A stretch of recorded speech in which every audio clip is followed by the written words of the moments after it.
إن الحمد لله نحمده ونستعينه ونستغفره ونعوذ بالله من شرور أنفسنا ومن سيئات أعمالنا من يهده الله فلا مضل له ومن يضلله فلا هادي له وأشهد أن لا إله إلا الله وحده لا شريك له وأشهد أن محمدًا عبده ورسوله صلى الله عليه وسلم أما بعد فأعوذ بالله السميع العليم من الشيطان الرجيم من همزه ونفخه ونفثه بسم الله الرحمن الرحيم إن الصفا والمروة من شعائر الله میرا آپ کا اور جمی کائنات کے ایمان والوں کا اور مسلمانوں کا یہ ایمان ہے کہ قیامت کے دن ساری دنیا کے انسانوں کے جو اعمال ہیں ان اعمال کا وزن ہوگا، میزان لگے گا، ترازو قائم کیا جائے گا، اس میزان اور ترازو کے اندر ساری دنیا کے انسانوں کے جو اعمال ہیں ان کا وزن کیا جائے گا۔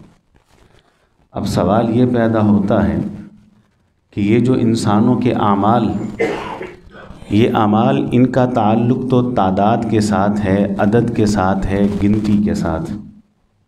نمازیں کتنی پڑھی، روزے کتنے رکھے، زکوٰۃ کتنی دی، سبحان اللہ کتنی مرتبہ کہا، الحمدللہ کتنی مرتبہ کہا، اللہ اکبر کتنی مرتبہ کہا، بیت اللہ کتنی مرتبہ حاضری ہوئی، زندگی میں کتنے حج کیے، کتنے عمرے کیے، کتنی قربانیاں کی۔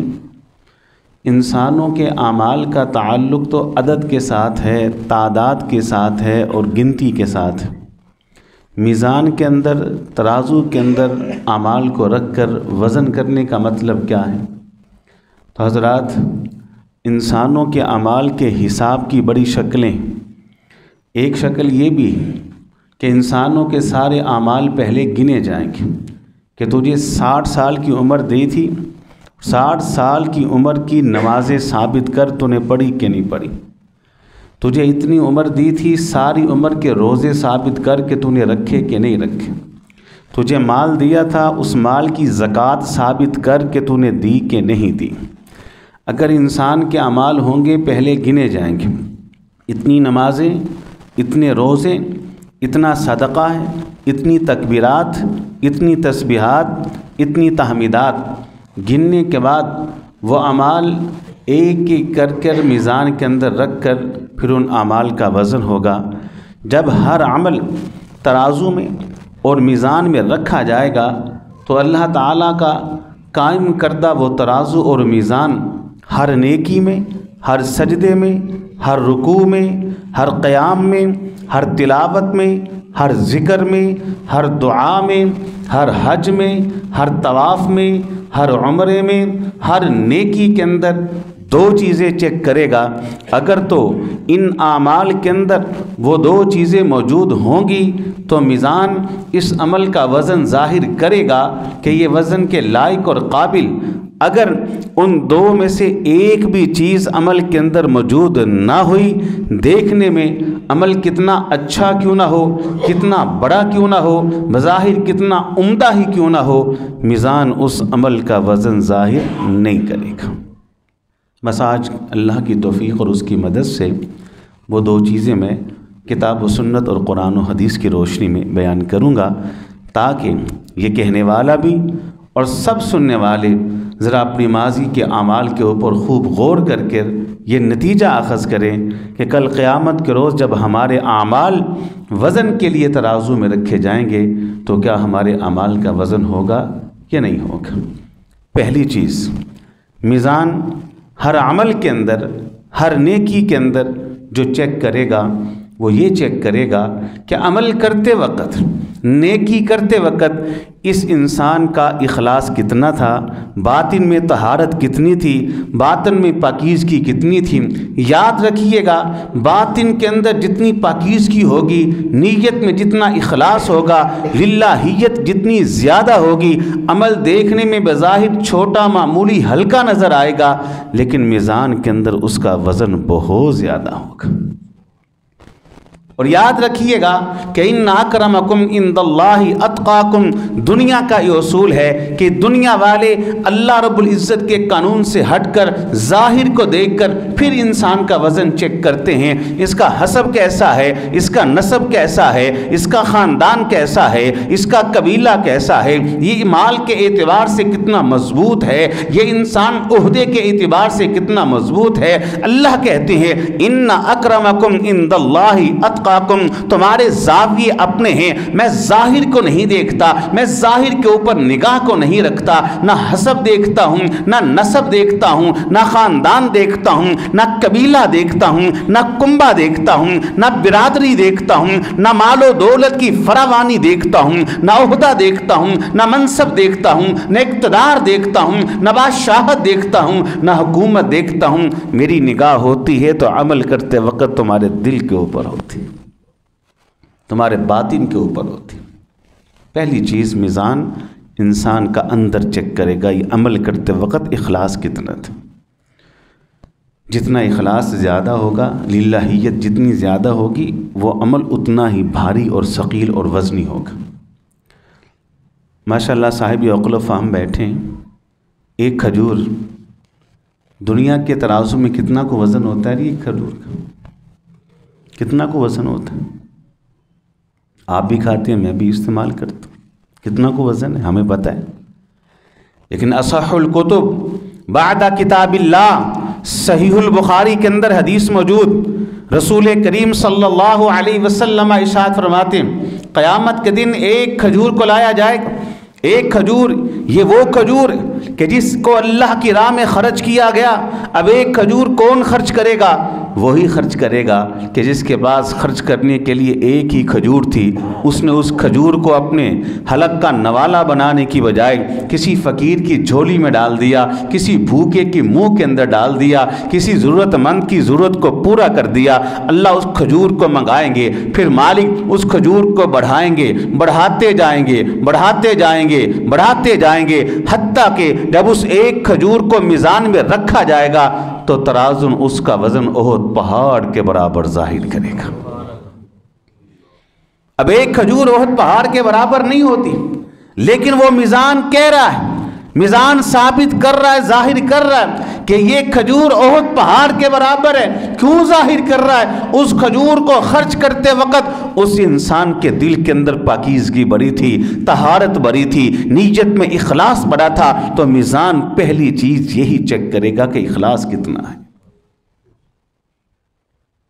اخلاص، اب اخلاص کی تعریف سمجھ لیں، اخلاص کس کو کہتے ہیں؟ بس دو ہی چیزیں، عمل کرتے وقت بس دو چیزیں آپ کے باطن میں ہونی چاہیے، بس تیسری چیز کا کوئی تصور نہیں۔ نمبر ایک، نماز پڑھنے لگے ہیں، روزہ رکھنے لگے ہیں، حج کرنے نکلنے لگے ہیں، زکوٰۃ دینے لگے ہیں، پہلی چیز یہ اللہ کا حکم ہے، کوئی بھی نیکی اللہ کا حکم، اور دوسری چیز بس اس حکم پر عمل سے اللہ راضی ہو جائے، بس یہ اخلاص۔ تیسری چیز کا کوئی وجود نہیں، یہ اللہ کا حکم ہے اور میں بندہ ہونے کی حیثیت سے اللہ کے حکموں کا پابند ہوں، بس اس عمل پر اللہ راضی ہو جائے۔ یہ دو چیزیں ہوں تو انسان کے اندر اخلاص آ جاتا ہے۔ ابو داؤد میں واقع ہے، بڑا پیارا واقع ہے، آپ کو صحیح اخلاص سمجھ میں آئے گا۔ ایک نوجوان صحابی مدینہ کی گلیوں کے اندر چکر لگا رہے تھے، وہ چکر لگاتے لگاتے کہتے ہیں اللہ کے بندو، لشکر تیار ہے جہاد کے لیے، میں بھی جانا چاہتا ہوں، میرے پاس سواری کوئی نہیں، سامان جنگ و حرب کوئی نہیں، اگر کسی کے پاس سواری ہے، سامان جنگ و حرب ہے، تیر کمان ہے، تلوار ہے، زرہ ہے، ڈال ہے، تو مجھ کو دے دے، میں وعدہ کرتا ہوں کہ میدان جہاد سے واپس پلٹوں گا، میرے حصے کا جو کچھ ہوگا لا کر اس کو دے دوں گا۔ اللہ، میری نیت محض جہاد سے اجر و ثواب حاصل کرنا۔ ایک دروازہ کھلتا ہے، ایک صحابی جو بزرگ ہیں وہ باہر تشریف لاتے ہیں، یہ آواز کون لگا رہے ہیں؟ جواب ملا وہ نوجوان، کہا ادھر آؤ، کیا مسئلہ ہے آپ کا؟ وہ کہتا ہے مسئلہ کیا ہے؟ لشکر تیار ہے میدان جہاد کے لیے روانہ ہونے کے لیے، میں بھی جانا چاہتا ہوں، میرے پاس غربت ہے، سواری کوئی نہیں، میرے پاس تلوار کوئی نہیں، زرہ کوئی نہیں، ڈھال کوئی نہیں، تیر کمان کوئی نہیں، کوئی برچھی کوئی نیزہ میرے پاس نہیں، سامان جنگ و حرب میرے پاس نہیں۔ کہا اگلی بات کیا ہے؟ اگلی بات یہی ہے، اگر کسی کے پاس سامان جنگ و حرب ہے، تیر کمان ہے، تلوار زرہ ڈھال ہے تو مجھ کو دے دے۔ کہا اس سے بھی اگلی بات یہ ہے کہ جہاد میں کروں گا، لڑائی میں کروں گا، قتال میں کروں گا، جب واپس مدینہ پلٹوں گا میرے حصے کا جو کچھ ہوگا لا کر میں اس انسان کو دے دوں گا۔ اللہ، اچھا، یہ لو سواری، یہ لو تلوار، اور یہ لو تیر اور تیر کمان، یہ لو برچھی نیزہ، یہ لو ڈھال، یہ لو سامان جنگ و حرب، اور اپنی بات پہ پکا رہنا۔ کہتا میں وعدے پہ پکا ہوں۔ نکلے جہاد کے لیے، اللہ کا حکم آیا کہ اس مارکے میں مسلمانوں کو مال غنیمت بھی وافر ملا۔ اس صحابی کے حصے کا جتنا مال تھا اکٹھا کیا، واپس مدینہ پلٹا، سیدھا اس کے گھر کے دروازے پر جا کر دستک دی، دروازہ کھلا، کون؟ کہا جناب یہ رہا آپ کا گھوڑا اور سواری، یہ رہی آپ کی تلوار، یہ رہا آپ کا تیر اور تیر کمان، یہ رہی آپ کی کمان، یہ رہا آپ کا ڈھال، یہ رہی آپ کی زرہ، یہ رہا مال غنیمت، السلام علیکم ورحمۃ اللہ۔ بات تو آگے سننے والی، یہ چل دیتا ہے۔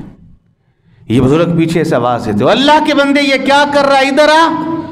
وہ کہتا اپنے عہد کو وفا کر رہا ہوں، اپنے وعدے کو پورا کر رہا ہوں۔ وہ کہتے ہیں اٹھا یہ مال غنیمت، لے جا یہ گھوڑا، یہ تیر اور تیر کمان، یہ تلوار، یہ زرہ، یہ ڈھال لے جا۔ وہ کہتا ہے میں نے وعدہ کیا تھا کہ جہاد قتال میں کروں گا، میرے حصے کا جتنا مال غنیمت ہوگا لا کر میں آپ کو دے دوں گا۔ وہ آگے سے جواب دیتے ہیں او اللہ کے بندے، ہم نے جہاد سے ملنے والے اس دنیا کی مال کی بات نہیں کی تھی، ہم نے تو جہاد کی وجہ سے ملنے والے جنت کے سودے کیے تھے۔ اللہ، دونوں طرف سے اخلاص دیکھ لیں، بار بار نیت کی اصلاح کرنی، ہر عمل کے بعد اپنے باطن کو دھوئے، ہر نیکی کے بعد اپنے دل کو صاف کریں، ہر نیکی کرنے کے بعد ٹٹولیں کہ اس نیت کے اس عمل کے اندر میں کتنا کو مخلص تھا، کتنا کو میرے پاس اخلاص تھا۔ اللہ کی قسم اگر اعمال کو باوزن بنانا ہے تو پھر اپنے آپ کو بار بار دھوتے رہیں۔ شیخ محترم کی کلاس میں بیٹھے تھے، انہوں نے ایک واقعہ سنایا بما حوالہ۔ اب چونکہ ہم طالب علم ٹھہرے، ہمارا حافظہ بھی ہمارے جیسا ہی ہے، وہ حوالہ بھی بھول گیا ہوں اور نام بھی بھول گیا ہوں، واقعہ میں آپ کو سنا دیتا ہوں۔ ایک محدث تھے تو ان کے پاس ایک شاگرد پڑھنے کے لیے آئے۔ اب یہ محدث ان کو پڑھاتے رہے، ایک وقت آیا وہ نوجوان بھی محدث بن گیا۔ اللہ اکبر۔ اب ظاہری بات ہے صحبت کا اثر تو ہوتا ہے۔ پھر ایک دن استاد چل کے اپنے شاگرد محدث کے پاس گئے اور جا کر ایک مسئلہ دریافت کیا، یہ مسئلہ بتائیے کیسے؟ شاگرد اپنے سر کو جھکاتے ہیں اور لمبی دیر خاموشی کے بعد سر اٹھایا اور جواب دیا۔ استاد محترم نے کہا کہ آپ نے پہلے لمحے کے اندر جواب کیوں نہ دیا؟ یہ خاموشی اس کا مطلب کیا ہے؟ یہ سر جھکانے کا مطلب اور مفہوم کیا ہے؟ جواب میں تاخیر کا معنی کیا ہے؟ وہ شاگرد آگے سے جواب دیتے ہیں کہ شیخ محترم اور استاد محترم، جیسے ہی آپ نے سوال کیا، آپ کے سوال جب سے ہی میرے کانوں کے ساتھ ٹکرایا، میرے دل کے اندر شیطان نے وار کیا، دل کے اندر بگاڑ پیدا ہوا، نیت میں فطور پیدا ہوا، میرے دل نے کہا اور تو کتنا بڑا محدث بن گیا، آج تیرا استاد چل کے تیرے پاس مسئلہ پوچھنے کے لیے آیا ہے۔ کہا استاد محترم، جب تک نیت کی اصلاح نہیں ہوئی، جب تک میرے دل نے مجھے یہ کہا نہیں، اور وہ آ کر بھی بڑے ہیں، تو بتا کر بھی چھوٹا ہے، وہ سوال کر کے بھی بڑے ہیں، تو جواب دے کر بھی چھوٹا ہے، تب تک میں نے آپ کو جواب نہیں دیا۔ اللہ